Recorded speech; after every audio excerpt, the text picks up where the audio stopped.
Welcome everybody to this Soccerex Connected panel. This is titled Playing for Pride. My name is John Holmes. I'm the senior editor at Sky Sports, and I'm also the founder and lead of Sports Media LGBT+, which is a network advocacy and consultancy group. In this session today, we're going to be exploring how top flight football currently includes very few openly gay players. It's going to be a discussion about what measures should be taken to ensure that soccer is a safe space and for players and executives belonging to the LGBTQ community. Now, I'm going to be introducing each of our panelists in turn. As I do so, I'm also going to be asking them what pride means to them. For me personally, it's a feeling of self-confidence that enables me to bring my whole self to my job in all aspects of that. So let's go and meet each of our panelists now. So first we have Thomas Beatty, who's a former professional footballer and a successful entrepreneur. His professional football career spanned over 10 years on multiple continents before a serious head injury forced him to retire. Now he's as I say, successful entrepreneur living in Singapore, the co-founder of several companies based throughout Asia, US, and the UK. In June, Thomas became the first male English professional footballer since Justin Fashanu 30 years ago to come out publicly as gay. In addition, that made him the first and only male professional footballer to come out publicly as gay in Canada and Asia. Thomas, thank you so much for joining us today. I wanted to ask what pride means to you. I know it's been a relatively short journey so far, but in brief, can you kind of explain how that feeling has manifested itself for you? Yeah, I think pride for me is that feeling of really embracing who you are and loving and accepting that. Again, something for me which was difficult to really do whilst playing. I think it's hard to be prideful when you're struggling with self-acceptance. So I think, yeah, for me, it's an embodiment of just really loving and accepting who you are and saying this is who I am and I'm proud of it. And that for me has been a learning path and quite a long journey for me. But yeah, fortunately for me, I'm very content with that at the moment. Excellent, thank you so much. Next among our panelists is Andy Brennan, a forward currently with Hume City in Australia and a proud to play secretary and board member. So last year in May, Andy became the first Australian male pro soccer player to come out as gay. He previously played in the A-League with Newcastle Jets and was at the time playing in Melbourne with Green Gully, where he found acceptance from his teammates. And he's very, very quickly become an influential voice for the LGBTQ community in the sport. Andy, hello to you. And I also wanted to ask you, as I asked Thomas, what that feeling of pride means to you when we say playing for pride. Hello.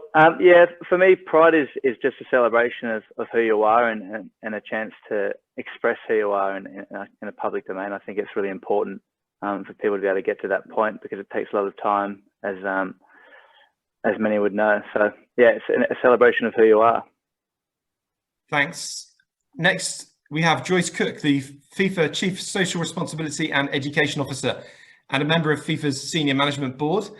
Joyce has been at the forefront of the mission of diversity and inclusion in football for almost 20 years now. She founded the Centre for Access to Football in Europe in 2009 and has previously served as a board member at FAIR, Women in Football, the English FA's Inclusion Advisory Board and the Sports Grounds Safety Authority and other boards before joining FIFA 4 years ago. Joyce, good morning to you. Good morning. As an out gay woman yourself, you're very passionate about making football more inclusive for LGBTQ people everywhere. So that feeling of pride, how has that manifested in your role? I think like everybody else, it's been a long journey of being my authentic self, and I'm perhaps a little bit older than some of the panel members today, and just looking back and reflecting that all those that have come before that have made the space increasingly possible for all of us, and you know, all of us in our different ways, either on a personal level or in our workplace, able to take that forward as well. Thank you. And completing our list of panelists is Jim Dolan, who's the founder and co-chair of Pride of Irons. That's West Ham's official LGBT+ supporters group. They began life 6 years ago when Jim and his fellow Hammers fans joined together as a collective to share their experiences and socialise together. The group's gone from strength to strength. They've won significant support from the club itself, and he has taken a proactive role in education and inclusion work along with fellow Pride of Irons members. Jim's recently been hosting his own sports discussion show on digital radio, and Pride of Irons has over 250 members and is one of over 40 plus LGBT fans groups now affiliated to their clubs across the UK. Jim, hello to you. Pride is in the title. We're here to talk about playing for Pride, so this must be a hugely important part of your life. Yeah, massively.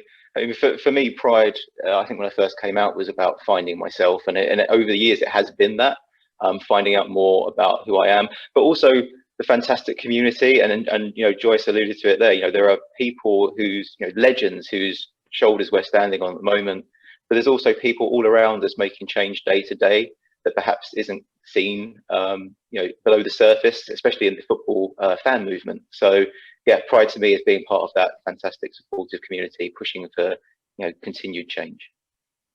Excellent, thank you.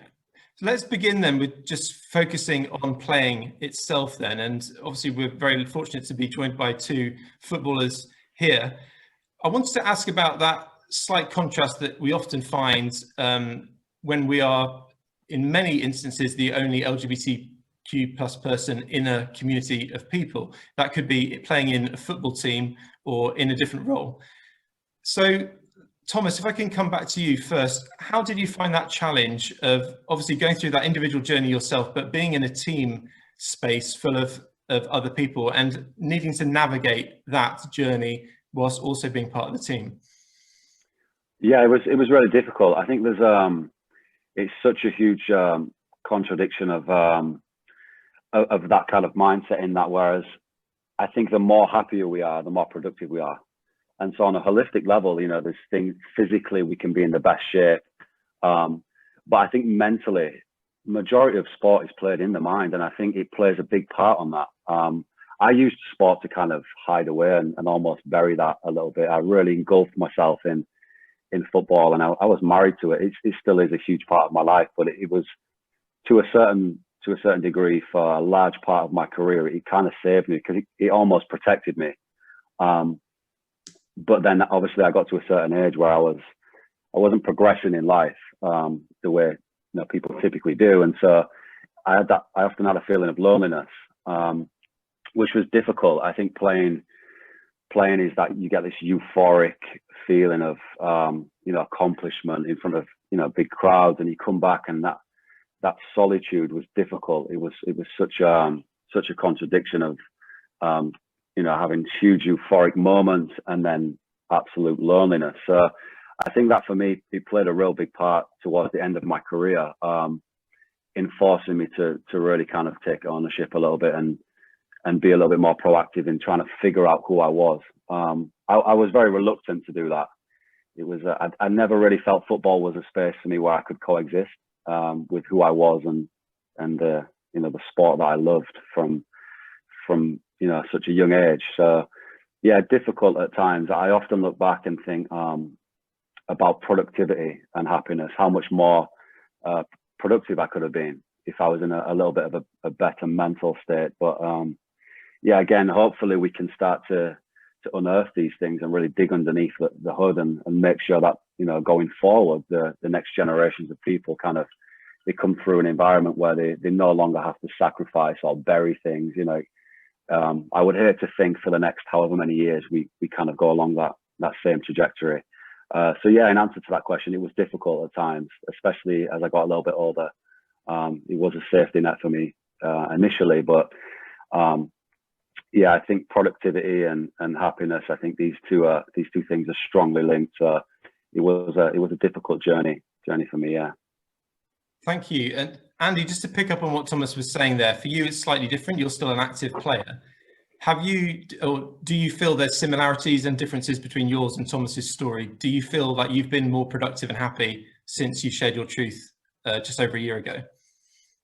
Yeah, I think there's been a marked difference between, you know, before I came out and now. I mean, especially like the confidence you get in yourself to come to training and play and not have that same fear. I suppose that fear of rejection, which I kind of carried for a very long time. I was always worried about what people thought of me. I always took criticism quite heavily. And it wasn't until I came out and I was able to kind of have that heavy weight off my shoulder and no longer feel that, I suppose, deep insecurity about who I was. And when I was able to do that, it really did kind of transition into my sport and into who I was. Now, like looking back, I feel much more confident. I've got teammates who have showed and expressed their support, plus, you know, coaches and governing bodies of football all around.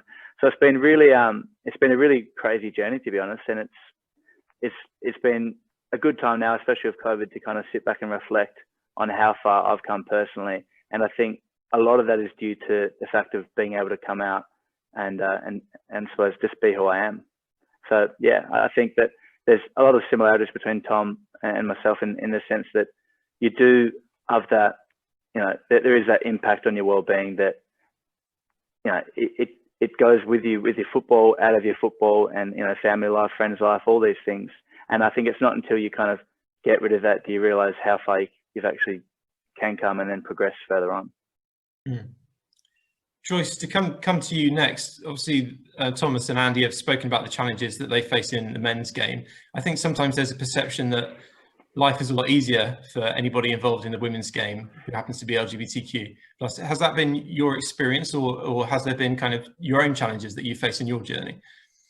Yeah, thank you, John. You know, I think when we look at the women's game, and I'm not an expert in the women's game, but speaking to players, speaking to colleagues, there's this perception that every woman that plays football must be gay. So I think, you know, we have to be careful about stereotyping. And I really want to sort of reflect on particularly Thomas and Andy's experience in that, you know, I remember my own journey, and I wasn't playing football on a pitch in front of thousands and tens of thousands of fans. And, you know, I describe it to friends and colleagues as being a two-dimensional person. That energy, that sapping energy of keeping your personal life and the love that you have. You know, I've been with my partner nearly 26 years, and she's my everything. She's my rock. And having to keep that hidden is a terrible drain. And whether we're working in football, whether we're playing, whether we're coaching, refereeing, whatever our role is and our love of the game is, we have to ensure that this is a safe space for everybody, that we can be our authentic selves. And a concern that we have, is that we don't pressure people to come out either, because this is a very personal journey, and all of us have been on it, you know, that struggling with coming to terms with being gay while still even in the closet. So I think a lot of what we've got to do is about education. We have to normalize it.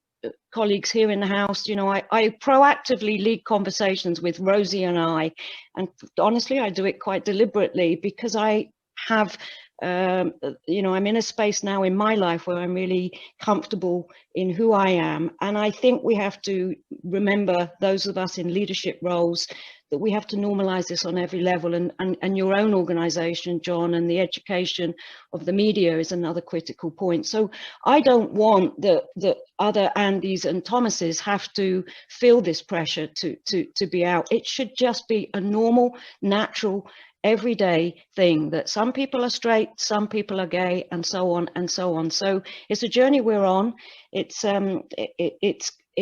constant. We're not going to fix this once and for all, but the more of us that confidently speak out, the better. And certainly the work we're doing at FIFA, and intensifying still further, is very much based around education, awareness, and creating those comfortable spaces. And that education has to so much be with our member associations, with wider football, with clubs across the board, because this is not the responsibility of every individual gay player. This is the responsibility of football and the wider society.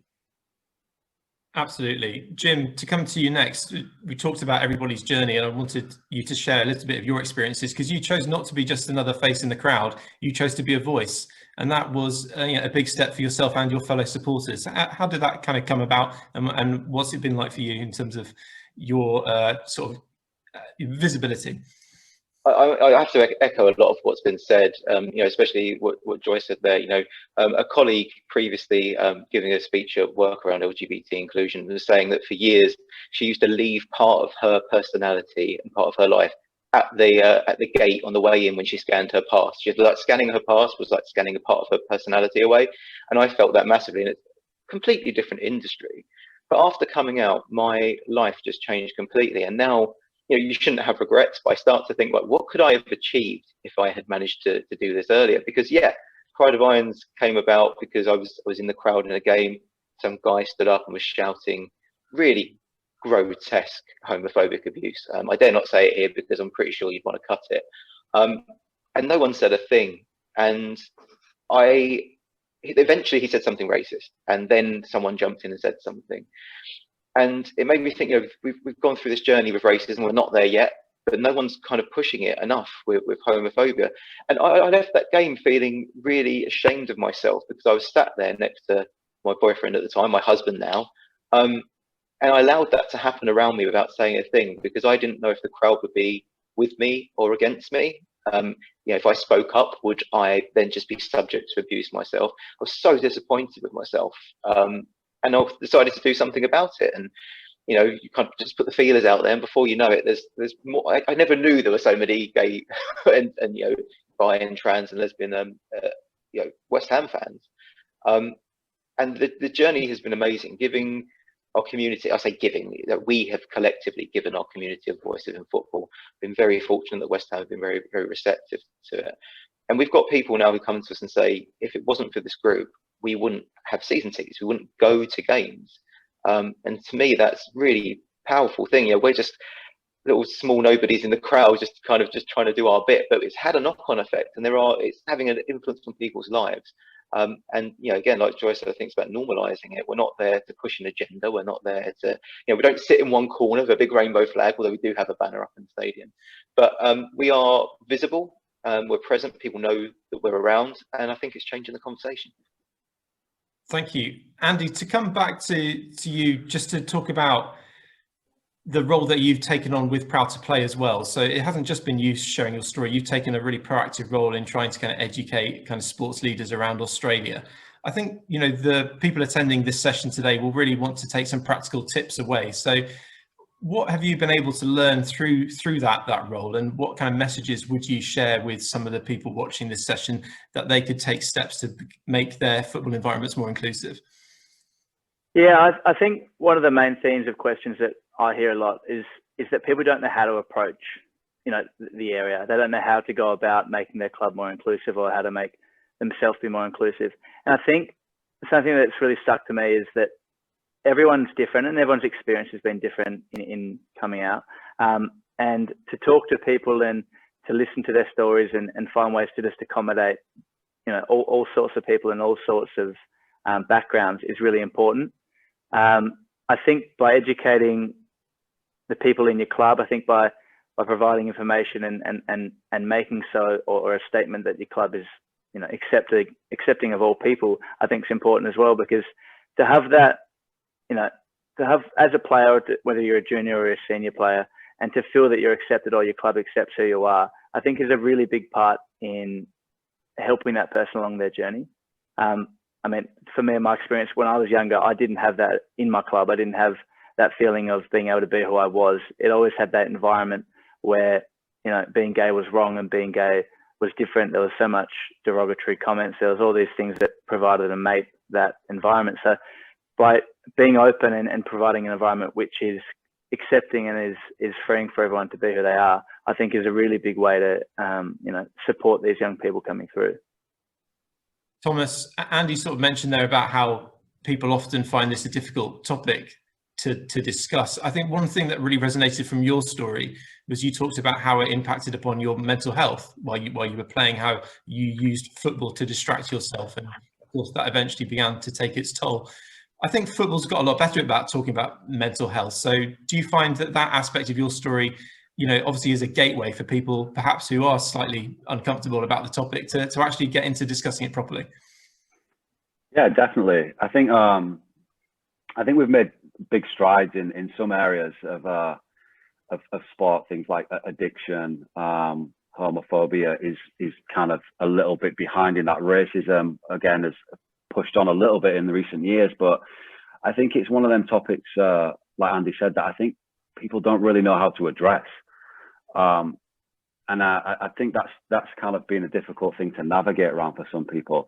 For me personally, the moment I knew who I was, or I accepted who I was, I think you know, there was only one option for me, which was to kind of tell my story in a way which I felt would give benefit to other people, and hope they could resonate with my story as well. And I've found a lot of contentment myself since coming out in hearing stories from other people who have kind of connected with that on a mental health level.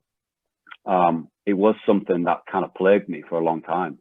And yeah, so since I came out, for me, I think one of the major benefits or silver linings of that, aside from setting myself free, which was really important for me to do, is that I've kind of felt that people have been a little bit more receptive to being vulnerable and a little bit more open. You know, so many people have reached out to me and shared things that I think, I mean, I'm not the person to take on that whole responsibility. It's a big job, but on a wide scale, I think, you know, having an outlet for some people to connect, to resonate with, for someone who's gone through similar experiences mentally and emotionally, I think it's been really beneficial.